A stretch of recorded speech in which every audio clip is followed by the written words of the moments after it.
Assalamualaikum kelas 6 yang hebat. Berjumpa lagi dengan Bu Erva. Kali ini kita akan mengenal benda-benda langit secara lebih dalam. Ada bintang, planet, satelit, asteroid, komet, meteoroid, meteor, dan meteorit. Bintang adalah benda langit yang bisa memancarkan cahaya dengan massa antara 0,08 sampai 200 kali massa matahari. Bintang memiliki susunan yang unik dan kadang membentuk formasi yang sangat kita kenal. Bintang tersusun atas hidrogen, helium, dan unsur-unsur lainnya. Bintang ada yang memiliki cahaya sendiri. Namun, ada juga bintang yang memantulkan cahaya dari bintang lain yang disebut bintang semu. Cahaya bintang yang kita lihat dari bumi mungkin berjarak puluhan tahun cahaya ke bumi. Cahaya melewati lapisan atmosfer dan terbiaskan karena perbedaan suhu dan kepadatan atmosfer bumi. Maka kita lihat bintang berkerlap-kerlip di langit. Anak-anakku, menurut kalian warna bintang itu apa ya? Baiklah, mungkin sebagian besar akan menjawab warna bintang itu putih. Sedangkan bintang bisa berwarna-warni loh. Iya, berwarna-warni. Tergantung suhu permukaan bintang itu sendiri. Jika suhunya sangat tinggi, maka dia akan berwarna biru. Kemudian bisa jadi biru putih, putih. Bahkan jika suhunya sangat rendah, maka dia akan berwarna merah. Bagaimana dengan bentuk bintang? Apakah bulat? Iya, bentuk bintang itu bulat, Nak. Tetapi karena adanya difraksi, maka bintang terlihat berbentuk segi lima yang ujungnya lancip. Oh iya, masih ingat kan kenapa terjadi rasi bintang? Jenis-jenis bintang ada banyak, Nak. Ada yang sangat besar dan ada yang kecil.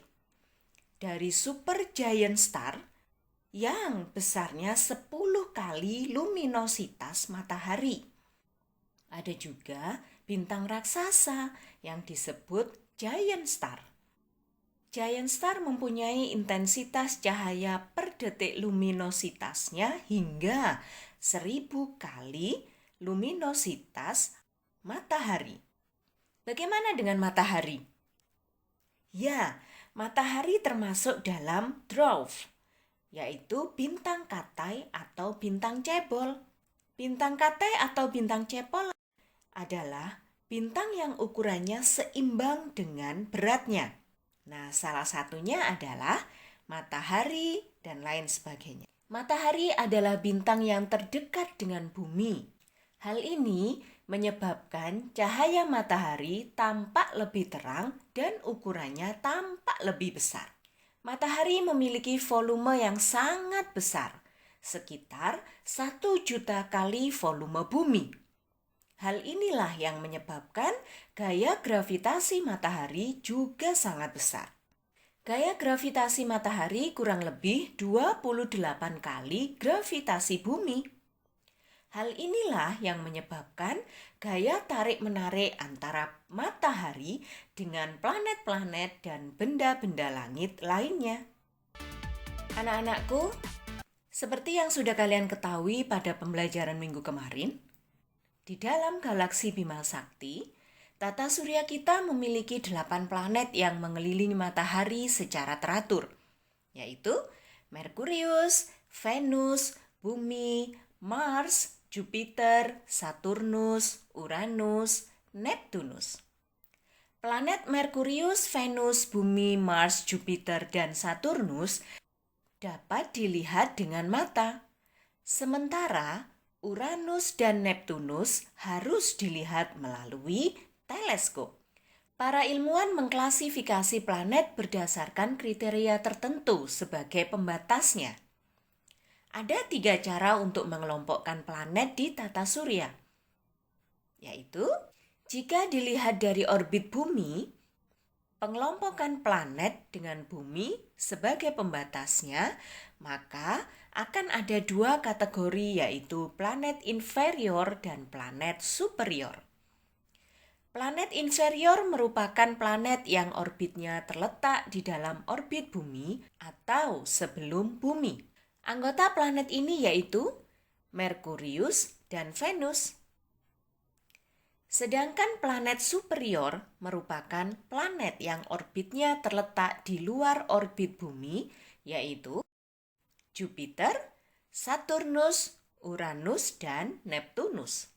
Yang kedua, pengelompokan planet dengan orbit asteroid sebagai batasnya.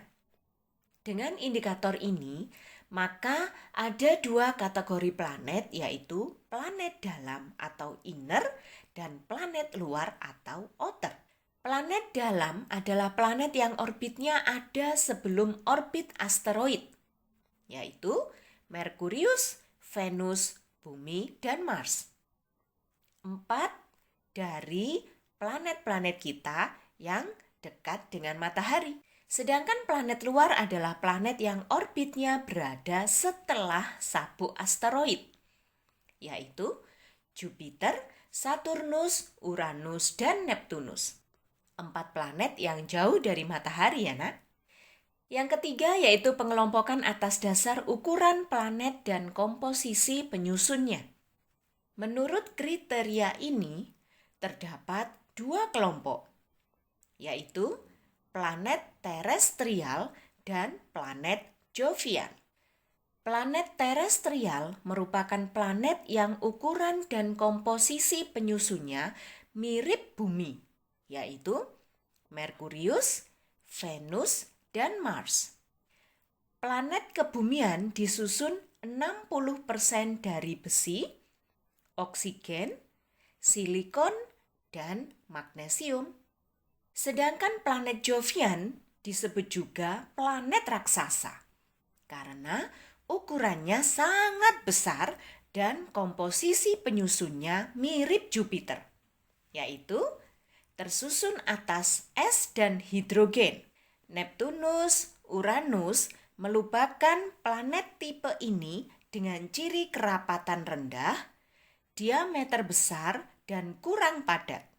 Planet ini sering disebut juga dengan planet gas.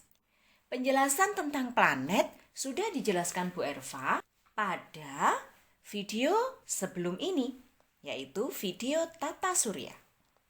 Linknya bisa kalian dapatkan pada deskripsi video ini ya nak. Benda langit yang ketiga yaitu satelit.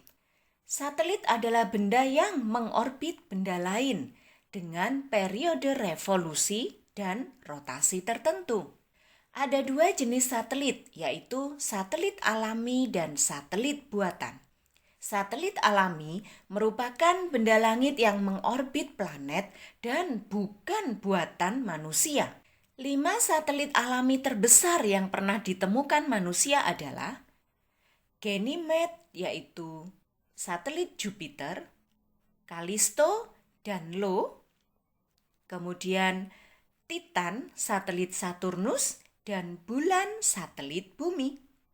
Selain 5 satelit alami tadi, Jupiter juga mempunyai 26 satelit kecil.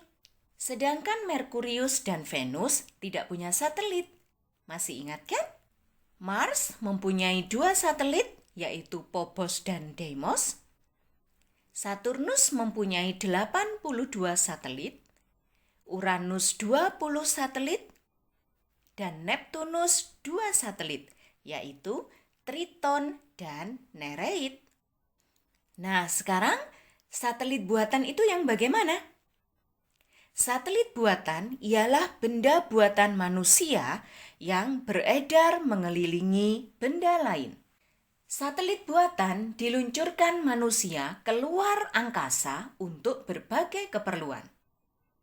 Beberapa fungsi satelit buatan adalah satelit komunikasi yang memantulkan sinyal TV dan radio, contohnya satelit Palapa untuk radio dan televisi Indonesia, satelit cuaca yang menunjukkan formasi awan yang menyelimuti bumi, satelit navigasi diluncurkan untuk membantu navigasi darat dan laut, satelit penelitian yang diluncurkan untuk penelitian khususnya soal astronomi, dan ada satelit mata-mata, yaitu satelit yang digunakan militer untuk menghimpun informasi dari daerah lain atau daerah lawan.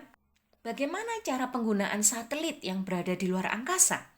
Anak-anakku, seluruh pergerakan satelit dipantau dari stasiun pengendali yang ada di bumi loh.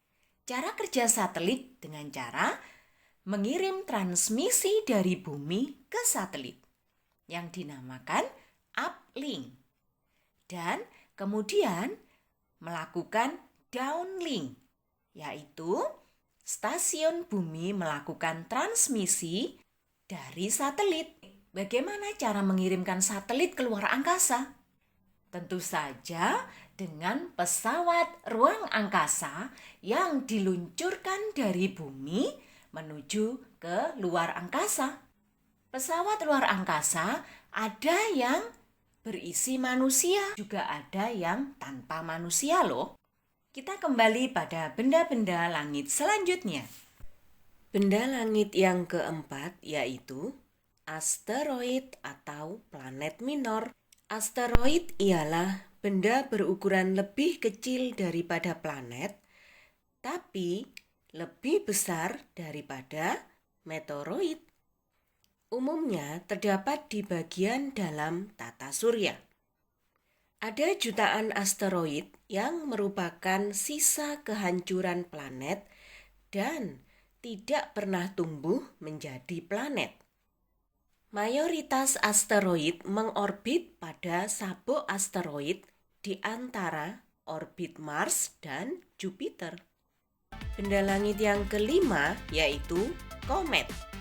Komet ialah benda langit yang memiliki garis edar berbentuk lonjong, parabolis, dan hiperbolis. Komet juga dikatakan sebagai bintang berekor, tapi komet itu bukan bintang ya. Komet terbentuk dari es dan debu, yang terbentuk dari kumpulan debu dan gas yang membeku pada saat berada jauh dari matahari. Pada saat mendekati matahari, sebagian bahan penyusun komet menguap membentuk kepala gas dan ekor. Hal ini menunjukkan adanya gesekan-gesekan atom-atom di udara, sehingga komet terlihat mempunyai cahaya. Komet mengelilingi matahari sehingga termasuk dalam tata surya. Salah satu komet yang pertama kali ditemukan oleh Edmund Halley adalah komet yang super jarang munculnya karena dia muncul 76 tahun sekali. Dilihat dari lama waktu muncul, berarti bisa dipastikan lintasannya pasti lebih panjang ya. Benda langit selanjutnya yaitu meteor. Meteor ialah penampakan jalur jatuhnya meteoroid ke atmosfer bumi. Meteor dikatakan juga bintang jatuh. Penampakan tersebut disebabkan oleh panas yang dihasilkan oleh tekanan ram pada saat meteoroid memasuki atmosfer. Bukan karena gesekan seperti anggapan umum sebelum ini ya nak. Jika meteorit tidak habis terbakar dalam perjalanan di atmosfer dan mencapai permukaan bumi, maka benda tersebut dinamakan meteorit. Nah, kalian sudah paham ya bedanya meteoroid, meteor, dan meteorit. Baiklah anak-anakku semua, itulah tadi benda-benda langit yang sudah kita pelajari bersama. Kita akan lanjutkan lagi pembelajaran selanjutnya yaitu tokoh-tokoh penemu di video minggu depan. Sampai ketemu lagi dan tetap jaga kesehatan, tetap sehat dan tetap semangat. Jaga terus literasi kalian. Sampai ketemu minggu depan. Wassalamualaikum warahmatullahi wabarakatuh.